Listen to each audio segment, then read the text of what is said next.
구원의 확신 7번 구원을 받았는가.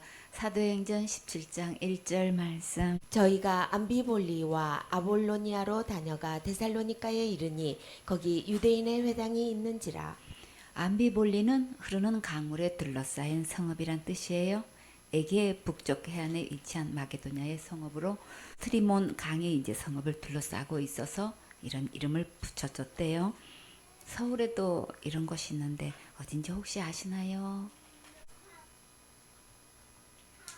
한강으로 둘러싸인 뚝섬이 있지요. BC 436년 아테네의 식민지가 되어 군사적 요충지로서뿐만 아니라 통상무역의 중요 성읍으로 발전했어요. 특히 판가에우스 산의 풍부한 강물과 목재는 도시의 풍요를 뒷받침해 주었어요. 로마는 이곳을 자유도시로 삼고 마게도냐 주의 핵심적인 도시로 육성했어요. 하지만 판가에우스 강산의 쇠퇴로 인해 암비볼리는 퇴락의 길을 걷게 되었대요. 사도 바울은 제2차 선교 여행 때 빌립보에서 이곳을 지나갔어요. 아볼로니아는 아폴로에서 속한 곳이란 뜻인데 마게도냐의 한 성읍으로 이곳은 암비볼리 서쪽 약 45km, 데살로니가 동쪽 약 60km 지점에 있어요. 바울과 실라와 디모데가 빌립보에서 떠나 암비볼리와 아볼리나으로 지나 데살로니게 도착했는데 마침 여기에는 유대인의 회당이 있었어요. 사도행전 17장 2절 말씀. 바울이 자기의 규례대로 저희에게로 들어가서 새 안식일에 성경을 가지고 강론하며. 바울은 평소의 습관대로 회당에 들어가서 세 주간 동안 안식일마다 성경을 가지고 사람들과 토론을 하였어요. 사도행전 17장 3절 말씀. 뜻을 풀어 그리스도가 해를 받고 죽은 자 가운데서 다시 살아야 할 것을 증명하고 이르되 내가 너희에게 전하는 이 예수가 곧 그리스도라 하니. 이런 말씀이 어디에 있나요? 이사야 53장 5절에 그가 찔림은 우리의 허물을 인하며 그가 상함은 우리의 죄악을 인함이라. 그가 징계를 받음으로 우리가 평화를 누리고 그가 채찍에 맞음으로 우리가 나음을 입었도다. 우리는 다 양 같아서 그릇 행하여 각기 제 길로 갔거늘 여호와께서는 우리 무리의 죄악을 그에게 담당시키셨도다. 주원이 예수님께서 십자가에서 죽으신 것은 무엇 때문인가요? 내 죄 때문에 내 죄를 위해 대신 죽으셨지요. 참 잘했어요. 주원이 우리가 치료를 받을 수 있는 것은 무엇 때문인가요? 예수님께서 대신 채찍에 맞아 주셨기 때문이지요. 박수 쳐주세요. 우와. 하나님께서 우리 무리의 죄악을 누구에게 담당시키셨나요? 예수님한테 담당시키셨지요. 참 잘했어요. 은호, 그러면 이제 지옥 갈 죄가 아직 남아있나요? 없나요? 하나도 없으면 어디 갈 수 있어요? 천국 갈 수 있지요? 참 잘했어요. 강연이 우리의 모든 죄가 하나도 없게 하신 것을 무엇으로 증명하셨나요? 예수님께서 부활하심으로 모든 죄가 하나도 없게 하신 것을 증명하셨지요. 사도행전 17장 4절 말씀. 그 중에 어떤 사람 곧 경건한 헬라인의 큰 무리와 적지 않은 기부인도 권함을 받고 바울과 실라를 쫓으나. 복음이 선포되어지면 빛과 어둠이 나뉘는 것을 볼 수 있지요. 바울의 한 번 설교에 경건한 헬라인의 큰 무리와 적지 않은 기부인이 따르게 되었어요. 평소에 경건하게 예배드리고 본이 되었던 자들이 복음을 받아들여서 정말 너무나 감사하지요. 이 놀라운 하나님의 역사를 보고 유대인들은 어떻게 반응했을까요? 사도행전 17장 5절 말씀. 그러나 유대인들은 시기하여 저자의 어떤 괴악한 사람들을 데리고 때를 지어 성을 소동케 하여 야손의 집에 달려들어 저희를 백성에게 끌어내려고 찾았으나. 유대인들은 시기가 가득해서 거리에 불량배들을 많이 끌어모아서 떠들고 시끄럽게 법석을 치더니 갑자기 야손의 집을 습격하여 바울 일행을 끌어다가 군중 앞에 세우려고 찾았어요. 하나님께 함께 예배드리는 자들이 어떻게 거리에 불량배들을 끌어 모아서 이런 못된 짓을 할까요? 사단이 복음을 믿고 따르는 자들을 방해해서 더 이상 복음이 확산되지 못하게 하려고 그랬겠지요. 그러나 우리에게는 우주 만물을 창조하시고 주관하시는 전능하신 하나님이 계셔요. 사도행전 17장 6절 말씀. 발견치 못함에 야손과 및 형제를 끌고 읍장들 앞에 가서 소리질러 가로되 천하를 어지럽게 하던 이 사람들이 여기도 이르매. 유대인들이 바울을 한마디로 뭐라고 했나요? 천하를 어지럽게 하던 이 사람들이 여기에 또 나타났다고 큰 소리로 외치면서 고발했지요. 복음의 위력이 얼마나 대단한지 저들이 먼저 이렇게 말했어요. 여러분은 복음을 듣고 시기하지 말고 먼저 아멘하고 믿으세요. 처음에 여러분도 전쟁을 많이 했었지요. 설문지 적고 그 믿음으로는 천국 갈 수 없다고 하니까 적지 않은 반발과 많은 혼란 속에 심하게 멀미했었지요. 분명히 선을 걷지 못하고 이쪽도 아니고 저쪽도 아닌 어중간한 상태에 머물러 있지 마세요. 변방에서 돌면 삼킬 위험이 많고 대적하는 일에 이용당할 수 있어요. 베드로전서 5장 8절에 근신하라 깨어있으라 너희 대적 마귀가 오는 사자같이 두루다니며 삼키자를 찾나니. 정신 차리고 복음을 머리로 듣지 말고 마음으로 들으세요. 복음을 듣고 아는 것과 믿어진 것은 열매로 밝히 드러나게 되어 있어요. 믿어지면 마음의 생각이 말로 옷을 입고 나와서 밝히 보게 돼요. 바울은 이전 것은 다 배설물로 여기고 베어버리는 분명한 결심을 보였지요. 지금 자신의 믿음을 점검하고 성경 말씀대로 바르게 믿으세요. 사도행전 17장 7절 말씀. 야손이 드렸도다. 이 사람들이 다 가이사의 명을 거역하여 말하되 다른 임금 곧 예수라 하는 이가 있다 하더이다 하니. 야손이 드렸다는 것은 자기 집에 영접한 거예요. 이 사람들은 모두 예수라는 또 다른 임금이 있다고 말하면서 황제의 명령을 거스려 행동하고 있다고 주장을 했어요. 이 당시에 유대인들은 로마 제국의 속국으로 있었기 때문에 가이사를 황제로 섬겼어요. 이런 시대에 예수님을 왕으로 섬긴다고 하면 반역죄로 처형을 받게 되어 있기 때문에 이들은 이렇게 소동을 쳤어요. 사도행전 17장 8절 말씀. 무리와 읍장들이 이 말을 듣고 소동하여. 그 말은 무리와 읍장들이 듣고 야단법석을 떨었어요. 사실 바울은 황제의 명령을 거스리라고 한 적이 없지요. 이렇게 말해야 사람들이 동조하니까 거짓말에 거짓말로 폭동을 일으켜서 바울을 없이 하려고 했는데 계획대로 되지 않았지요. 그럼 어떻게 이 문제가 끝났을까요? 사도행전 17장 9절 말씀. 야손과 그 나머지 사람들에게 보를 받고 놓으니라. 불량배들을 동원해서 그렇게 난리치더니 결국 돈으로 해결하네요. 무전유죄, 유전무죄인가요? 직접 말한 자들은 잡지 못하고 집에 받아들인 자에게 돈을 받으면 이들은 가이사의 충신이 맞나요? 아니지요. 우리가 복을 받아들이면 이런저런 뜻하지 않은 일이 생겨서 지출이 나갈 수가 있지만 그러나 천국에 가서 영원한 상급을 받게 되니까 정말 감사하지요. 주님께서 그 가정과 자녀들에게 반드시 축복해 주셔요. 하나님답게 큰 손으로 갚아주시고 상상 초월로 축복해 주셔요.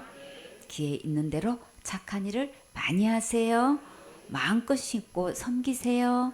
그러면 큰 기쁨으로 추수할 때가 와요. 다 같이 심는 대로 거두리라. 더 크게 심는 대로 거두리라. 더 많이 심는 대로 거두리라. 생소한의 식구들은 크게 심고 많이 심어서 하나님께 영광 돌리는 멋진 주인공 되세요. 로마서 16장 21절에 나의 동력자 디모데와 나의 친척 누교와 야손과 소시바드가 너에게 문안하느니라. 이후에 야손은 바울과 함께 동력자가 되어서 귀하게 쓰임 받는 것을 볼 수 있지요. 복음을 위해 헌신한 야손의 집에 주님께서 가장 좋게 믿음의 명문 가정으로 보상해 주셨어요. 다 같이 텔레비전에 내가 나왔으면 정말 좋겠네. 정말 좋겠네. 성경 말씀에 내가 나왔으면 정말 좋겠네. 정말 좋겠네. 여러분도 조화복음을 위해 귀하게 쓰임받는 믿음의 명문 가정 되세요. 사도행전 17장 10절 말씀. 밤에 형제들이 곧 바울과 실라를 베레아로 보내니 저희가 이르러 유대인의 회당에 들어가니라. 그 밤에 바울과 실라는 베레아로 오게 되었는데 여기에도 회당이 있어서 바울은 이곳에 오자마자 주저하지 않고 회당에 또 들어갔어요. 바울은 정말 오직 주님만 바라보고 달려가고 있지요. 바울의 멋진 장면을 보고 있어요. 다 같이 고고! 계속 전진! 계속 예수님 바라보고 달려가면 새로운 곳에서 더 좋은 사람들을 만나 복음 전하게 해 주셔요. 사도행전 17장 11절 말씀. 베레아 사람은 데살로니가에 있는 사람보다 더 신사적이어서 간절한 마음으로 말씀을 받고 이것이 그러한가 하여 날마다 성경을 상고하므로. 바울이 데살로니가에서 36기 주랭랑 조망치듯 달려왔는데 주님께서 정말 큰 위로를 주셨지요. 베라 사람들이 간절한 마음으로 말씀을 받으니까 정말 너무나 기뻤어요. 하나님께서 바울을 통해서 여러 교회를 세웠지만 이만한 칭찬을 한 교회가 없지요. 하나님의 말씀을 간절히 사모하며 받아들이는 것은 하나님을 최고로 대접해 드리는 거예요.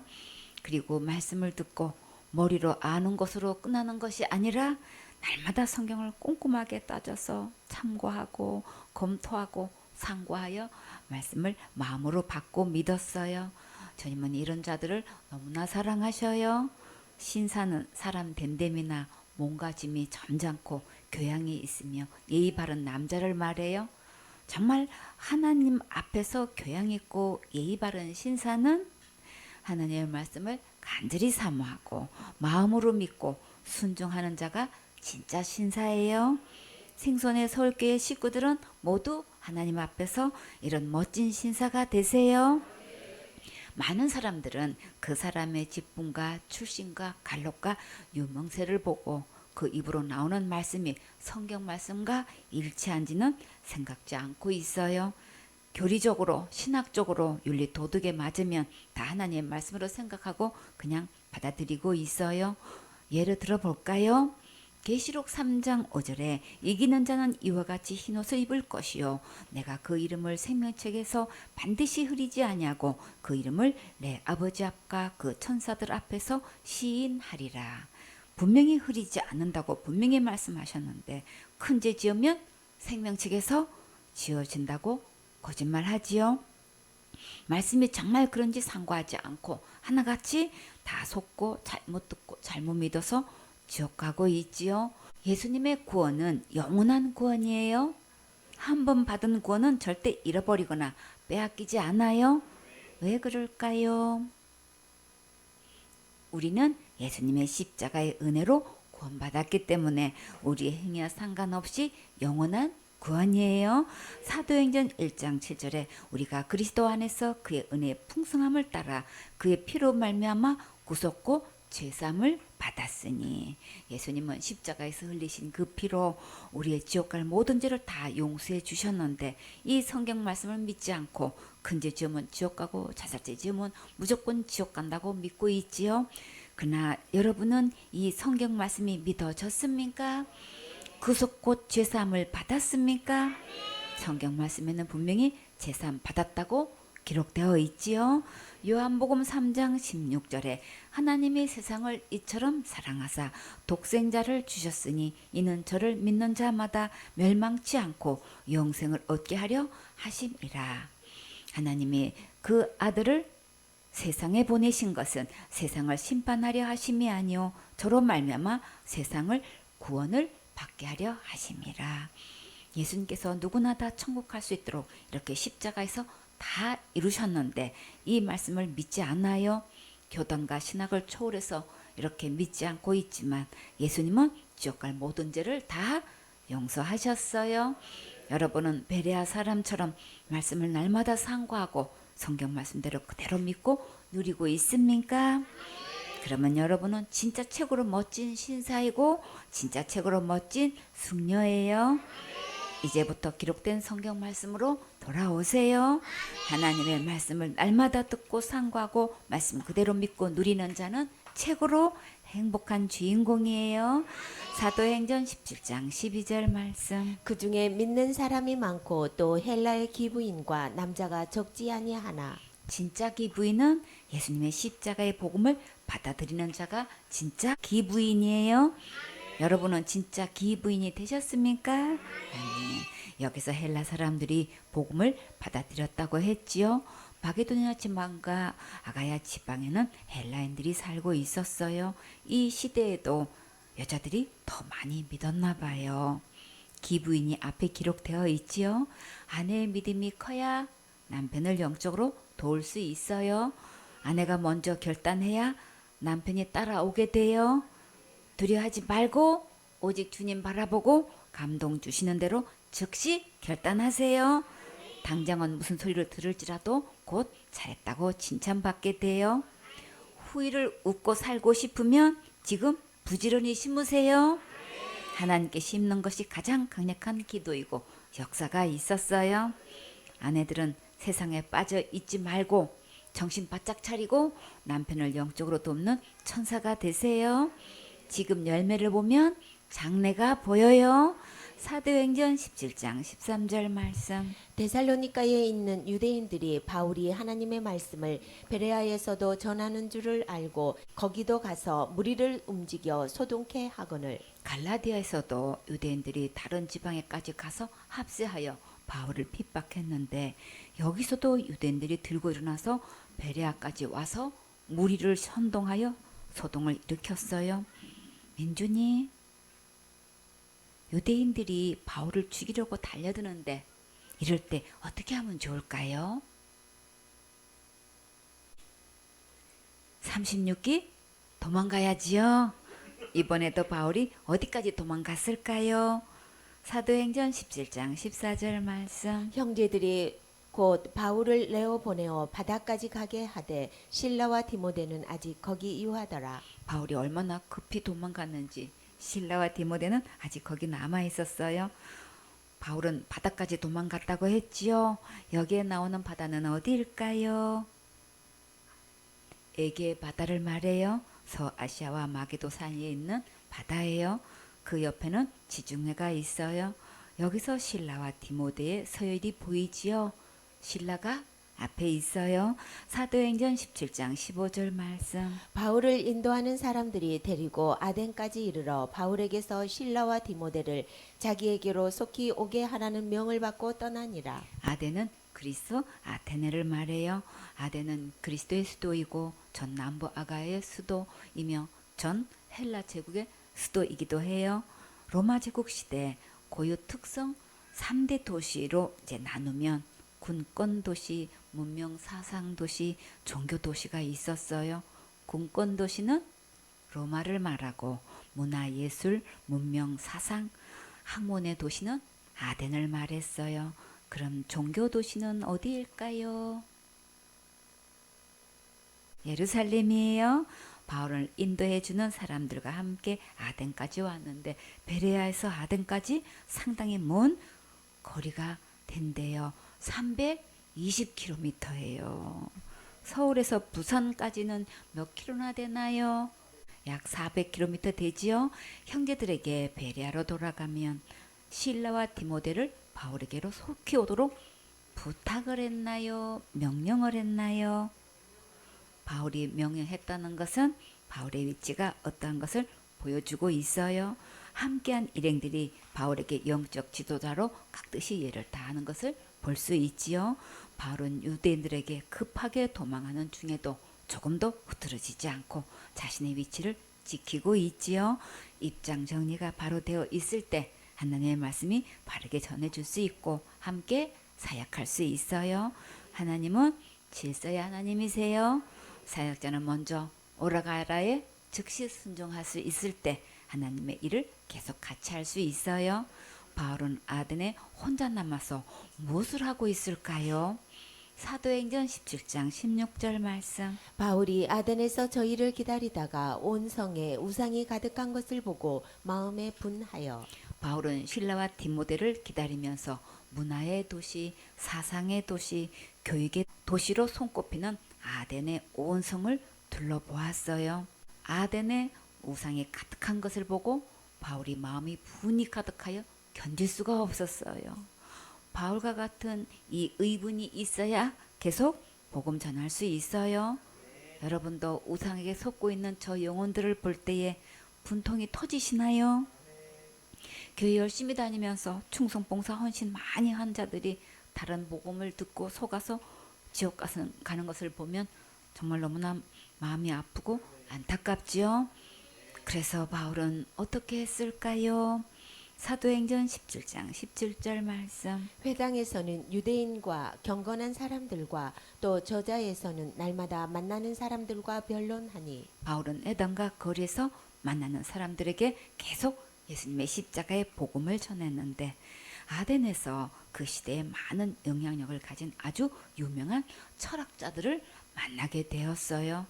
은혜, 진짜 유명한 자는 누구일까요? 하늘나라 생명책에 자기 이름이 기록된 자가 가장 유명한 자예요. 계시록 3장 5절에 이기는 자는 이와 같이 흰옷을 입을 것이요 내가 그 이름을 생명책에서 반드시 흐리지 아니하고 그 이름을 내 아버지 앞과 그 천사들 앞에서 시인하리라. 하늘나라 생명책에 기록된 이름을 예수님께서 호명하는 자가 진짜 책으로 유명한 자예요. 한영이 학교에서 누가 책으로 유명한 자예요? 한영이가 최고 유명한 자니까 자부심을 가져요. 하음이 학교에서 누가 최고로 유명한 자예요? 하음이가 최고 유명한 자니까 용기를 내세요. 사도행전 17장 18절 말씀. 어떤 에비그레오와 스도이고 철학자들도 바울과 쟁론할세 혹은 이르되 이 말장이가 무슨 말을 하고자 하느뇨 하고 혹은 이르되 이방 신들을 전하는 사람인가 보다 하니 이는 바울이 예수와 또 몸의 부활 전함을 인함이러라. 에비쿠로 철학자는 에게 사모스 섬 출신의 그리스 철학자 에피쿠로스로 이름한 자예요. 에피쿠로스는 처음에 플라톤 철학을 배웠으나 만족하지 못하고 그리스 철학자 데모크리토스의 물리적 원자론을 접한 이후 큰 자극을 받아 독자적인 사상을 형성하게 되었는데 활동 초기에 소아시아에서 가르쳤지만 BC 306년경 아테네로 무대를 옮겨 여기서 아테네는 아덴을 말해요.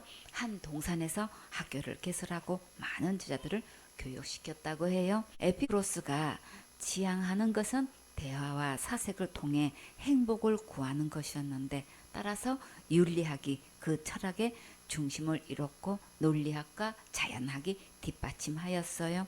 논리학에서는 인식의 근본적인 기준이 감각적 지각에 있다고 믿었는데 이 감각적 지각이야말로 모든 진리의 유일한 판단 기준이라 여겼어요.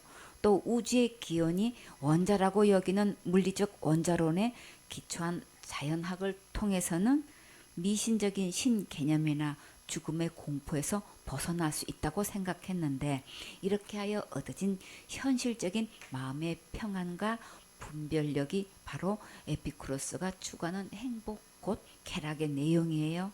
즉 그가 말하는 인간의 쾌락은 심신의 내적인 평안을 말하며 이것이 최고의 선이라고 믿었고 따라서 당시 금욕주의를 주장하던 스토아 학파 곧 스토이고와는 사상적으로 대립이 되었는데 한편 에피쿠로스의 사상은 몇 세기를 지나는 동안 당시 철학 체제들이 그러했듯이 도시 국가들의 몰락으로 인한 혼란과 정치적 지주를 잃어버린 사상적 공허함 등을 대체하기라도 하듯이 종교적 성향을 띠면서 통속 철학으로 자리매김하였어요. 당시 우상의 제사는 여 제사장들에 의해 치러졌는데 제사를 치르고 난 후에 음란한 행위로 우상과 교류하는 의미를 둠으로 매음의 소굴이 되었어요.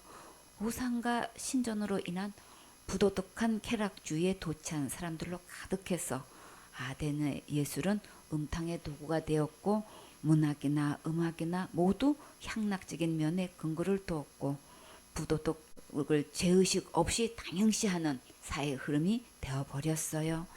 에피쿠레오파의 그 철학은 무신론적 쾌락주의를 말하는 고대 유물론으로 아덴을 타락시켰고 그들의 쾌락주의는 육적이 아니요 정신적으로 모든 고통, 욕적, 미신적 공포 등에서 벗어난 심적 안정에 있다고 했으나 아덴의 철학과 공리공존의 개변으로서 인간 순수한 진리성이 뒤떨어졌어요. 사도 바울이 아덴에서 철학자들을 만났을 때 통속화된 그 에피쿠로스들과 논쟁하게 되는데 그들은 바울이 전하는 진리 대신 예수님과 창조, 심판, 부활 등의 가르침을 냉담하게 거부하였어요. 여기서 윤리도덕적인 사상이 철학에서 나왔다는 것을 분명히 기억하고 다시 한번 조명해 보도록 해요. 윤리학은 도덕의 원리, 기원, 발달, 본질과 같은 인간의 올바른 행동과 선한 삶을 사회 전반에 걸쳐 근원적이고 총괄적으로 규명하는 철학의 주요 분야인데 인간의 생활에 있어서 바람직한 상태란 무엇이며 선악의 기준은 무엇이며 또 행위의 법칙은 어떻게 정립되는가와 노력할 만한 것은 무엇이며 생활의 의미라는 것을 무엇인가 등을 밝히는 동시에 도덕의 기원, 도덕의 법칙을 세우는 법칙과 그 역사적 성격 등을 연구하는 학문이에요. 윤리학은 도덕 철학이라 불리는데 그리스어에서 그 근원을 찾을 수 있어요. 윤리학은 옳고 그름을 따지는 일반적인 통념과는 다르게 윤리학에서 주로 다루는 것은 선한 삶으로 그것을 일반적으로 가치 있게 사는 삶이거나 단순히 만족하는 것이 아닌 삶으로 많은 철학자들은 일상적인 도덕 행위보다 더 중요한 것을 지향하는 삶을 생각했어요. 다른 관점에서 도적 자체는 학문이 아니지만 그것을 방법론적으로 연구하는 것이 윤리학이에요. 이 연구 영역은 도덕 현상과 도덕 본질로 크게 나뉘는데 물론 이 두 가지는 서로 뒤섞이며 더구나 윤리학설은 철학 이론과 결부되어 있어요. 이들이 주장하는 학설은 굉장히 고상하고 선한 것을 추구하는 것 같이 보이지만 실상은 음란의 극치를 달리는 문란한 삶을 살았지요. 지금까지 윤리 도덕하면 어디서 유래되었다고 생각했었나요? 동양 사상으로 생각했었지요. 동방 예의지국이다 자부하면서 그 근거를 윤리 도덕에 두었는데 그것은 아덴의 철학에서 나왔지요. 각 교회에 철학 사상이 들어와서 윤리 도덕이 자리 잡고 있는 것에 대한 근본 뿌리를 알게 되었어요. 골로새서 2장 8절에 누가 철학과 헛된 속임수로 너희를 노락할까 주의하라. 이것이 사람의 유전과 세상의 초등 학문을 쫓으며 그리스도를 쫓음이 아니니라. 철학은 예수님의 말씀이 아니고 사람들이 만들어낸 것이라고 분명히 말씀하셨지요. 이런 사상은 예수님을 따르는 게 아니고 세상을 쫓아가는 거예요. 성경에서 사람의 유전, 세상의 초등학문, 다른 교훈, 다른 복음, 다른 예수, 다른 사상, 사람의 계명, 사람의 유전, 장로의 유전, 바리새인들의 누룩, 사두개인들의 누룩, 헤롯의 누룩, 묵은 누룩, 괴악한 누룩, 악독한 누룩, 바리새인들의 교훈, 사두개인들의 교훈, 니골라당의 교훈이라고 성경에 기록되어 있어요. 이 모든 것들은 악한 영으로부터 나온 것인데 우리의 영혼을 노력하기 때문에 주의하라고 하셨지요. 바울이 아덴에서 복음을 담대히 전했을 때 저들이 잘 알아듣고 잘 받아들였나요? 아니지요. 바울이 유명한 철학자들과 쟁론했다고 했지요. 엄청 크게 다툰 거예요. 그때 철학자들이 바울에게 뭐라고 반응했나요? 이 말쟁이가 도대체 지금 무슨 말을 하는 거야? 라고 했지요. 예수님과 몸의 부활을 전하니까 믿지 않았어요. 여기서 말쟁이란 말은 홈에 헤르메스라고 해요. 루스드라에서 안진뱅이가 뛰어 걸었을 때 이들은 바나바는 스스라고 하고 바울은 홈메라고 했지요. 홈메는 통역자, 해석자를 말하는데 여기서는 비웃는 말로 말쟁이라고 했어요. 철학자들이 바울에게 밀려서 답변을 할 수 없으니까 말쟁이라고 한 것을 볼 수 있겠지요. 근데 그 중에 어떤 자들이 바울에게 와서 이 복음을 더 듣고 싶다고 조용히 요청했어요. 정말 너무나 감사하지요. 얼마나 신났을까요? 다 같이 복음을 심었습니다. 복음이 싹이 났네요. 복음이 자랐습니다. 100배 맺혔습니다. 복음을 심었습니다. 복음이 싹이 났네요. 복음이 자랐습니다. 1000배 맺혔습니다. 한 번 더. 복음을 심었습니다. 복음이 싹이 났네요. 복음이 자랐습니다. 만배 맺혔습니다. 무한대로 맺혔습니다. 참 잘했어요. 생선의 설계 식구들은 모두 복음을 부지런히 전해서 많은 열매를 거두세요. 복음을 더 듣겠다고 하면 정말 신나지요.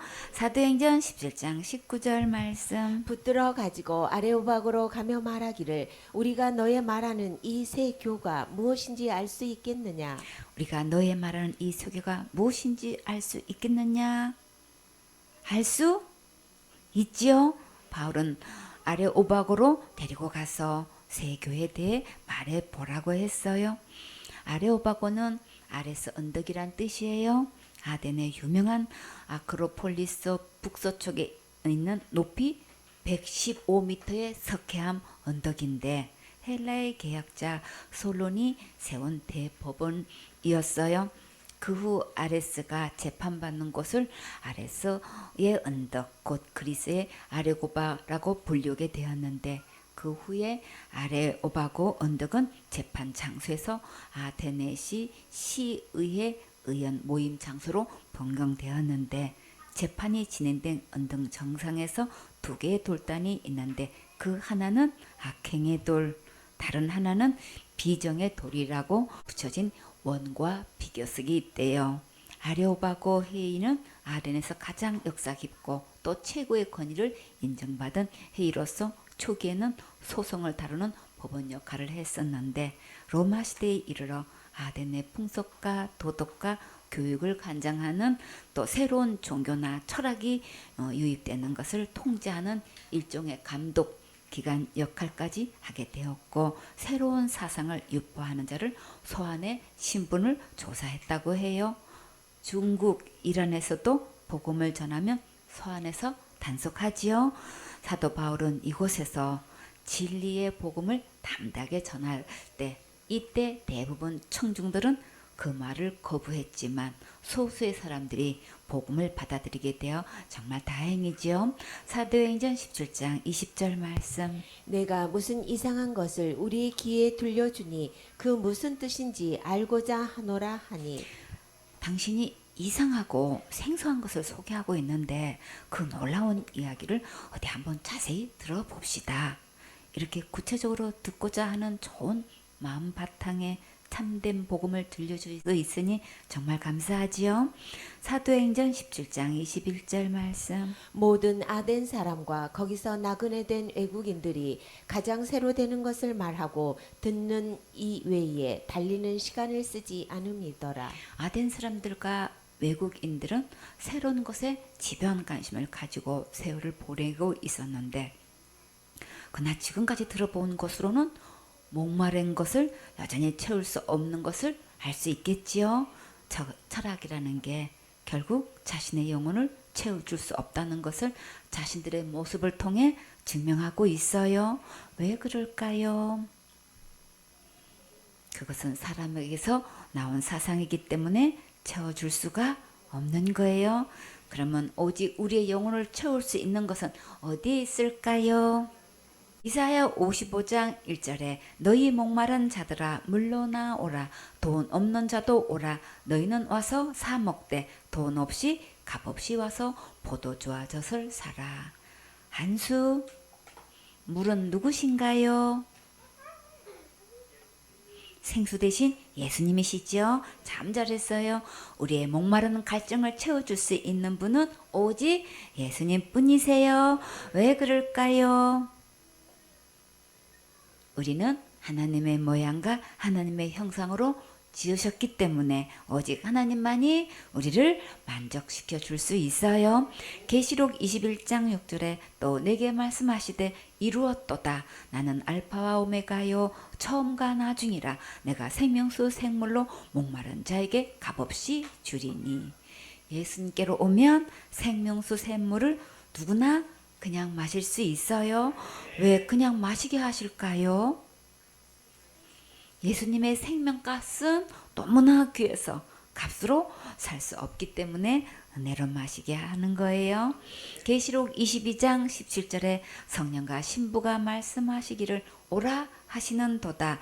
듣는 자도 오라 할 것이요 목마른 자도 올 것이요 또 원하는 자는 값없이 생명수를 받으라 하시더라. 한번 받아 마시면 더 이상 목마르지 않아요. 어떻게 해서 그럴까요? 요한복음 7장 38절에 나를 믿는 자는 성경의 이름과 같이 그 배에서 생수의 강이 흘러나리라 하시니. 생수의 강이 배에서 흘러나기 때문에 다시는 목마르지 않아요. 당연히 생수의 강이 곧 누구신가요? 예수님이시지요. 사람은 하나님의 형상과 하나님의 모양대로 지으심을 받았기 때문에 하나님 외에는 우리에게 영원한 만족과 행복을 줄 수 없어요. 행복을 찾아서 산 너머 무지개를 찾아가지만 그곳에 가면 무지개는 또 산 너머에 있죠. 은혜, 진짜 무지개는 누구신가요? 예수님이시지요. 아덴 사람들이 새로운 것을 듣고 말하는 것으로 많은 시간을 투자하지만 그들을 채울 수 없는 것은 새로운 이야기를 아무리 해도 그런 것은 하나님께서 온 것이 아니고 사람에게서 났기 때문이에요. 철학 사상에 들어오면 결국 내 영혼이 황폐해질 뿐이에요. 거짓의 영이 혼미시켜서 알 수도 없는 말을 알아듣지도 못하게 말하는 게 철학이에요. 골로새서 2장 8절에 누가 철학과 헛된 속임수로 너희를 노력할까 주의하라.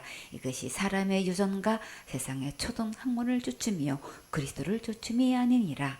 철학의 헛된 속임수에 더 이상 마음 빼앗기지 않도록 조심하세요.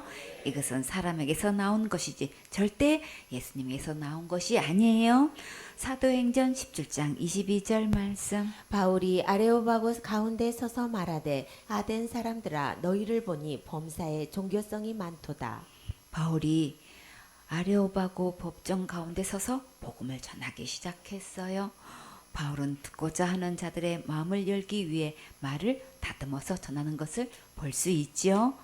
범사에 종교성이 많다고 칭찬하면서 만문을 열었지요.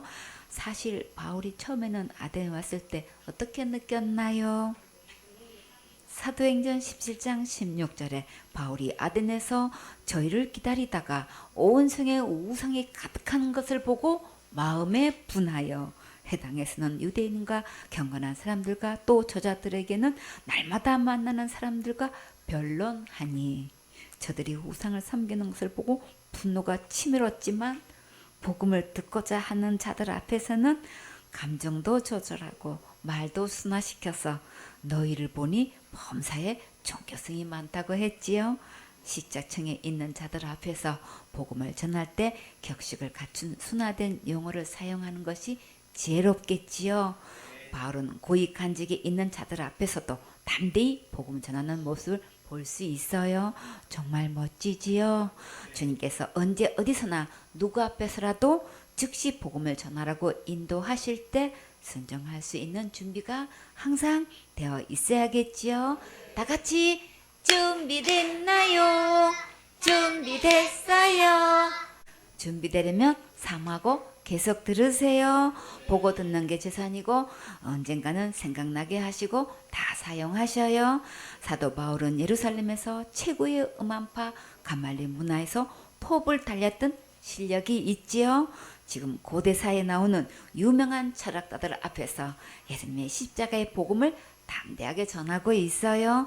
사도행전 17장 23절 말씀. 내가 두루다니며 너희의 위하는 글을 보다가 알지 못하는 신에게라고 새긴 단도 보았으니 그런즉 너희가 알지 못하고 위하는 그것을 내가 너희에게 알게 하리라. 바울은 우상을 둘러보면서 마음에 분노가 일어났지만 한편 아덴 사람들에게 복음을 전하려면 어떤 말로 시작할 것인가에 대해서 생각한 것을 볼 수 있지요. 아덴 사람들은 온갖 신을 다 받아들이면서 혹시 마땅히 섬겨야 할 신을 자기들이 모르고 섬기지 않으면 안 된다고 생각하고 알지 못하는 신에라가라고 하고 섬겨왔었어요. 바울이 이 알지 못하고 위하는 신에 대해서 전하겠다고 말을 시작했어요. 저들이 마음을 열고 들을 수 있는 정말 좋은 기회가 되었지요. 주님은 바울에게 보여주시고 생각나게 하시고 말씀을 넣어주셔서 정말 지혜롭게 전하게 하셨어요. 사도행전 17장 24절 말씀. 우주와 그 가운데 있는 만유를 지으신 신께서는 천지의 주제시니 손으로 지은 전에 계시지 아니하시고. 우상 신전들을 보면 굉장히 웅장하고 무시무시하게 꾸미고 금방 귀신이 튀어나올 것 같은 분위기지요. 왜 그럴까요? 없는 것을 있는 것처럼 보이게 하려고 그러지요. 시편 146편 6절에 여호와는 천지와 바다와 그 중에 만물을 지으시며 영원히 진실함을 지키시며. 하나님은 우주 만물을 창조하시고 하늘과 땅과 바다도 만드시고 영원히 다스리시는 주인이세요. 천지의 창조이신 분은 사람이 만든 신전에 계시지 않으셔요. 시편 108편 9절에 모압은 내 목욕통이라 에돔에는 내 신을 던질지며 블레셋 위에서 내가 외치리라 하셨도다. 한 나라가 목욕통밖에 되지 않고 신발통밖에 되지 않는다는 분이신데 사람이 지은 신전에 계실 수 없지요.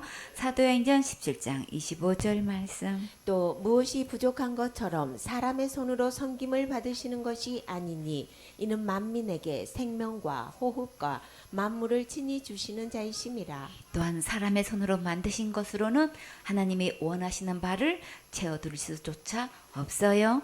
왜냐하면 하나님은 필요한 것이 하나도 없었기 때문이지요. 오히려 하나님은 자신이 모든 만민에게 생명과 호흡을 주시고 필요한 모든 것을 만족하게 채워주시는 분이셔요. 절에 불이 나면 불상에 혼자 스스로 피하나요? 사람이 불상을 들고 뛰어나와야 타지 않지요. 하나님은 그런 우상들과는 근본적으로 다르다는 것을 지금 바울은 전하고 있어요. 느헤미야 9장 6절에 오직 주는 여호와시라 하늘과 하늘들의 하늘과 이를 성신과 땅과 땅의 만물과 바다와 그 가운데 모든 것을 지으시고 다 보존하시오니 모든 천군이 주께 경배하나이다. 하나님은 만일 주인이시고 하늘과 수많은 별들과 땅과 바다와 모든 생물도 지으시고 항상 지켜 보호해 주시고 돌보시며 모든 천군 천사에게 경배받으시는 전능하신 하나님이셔요.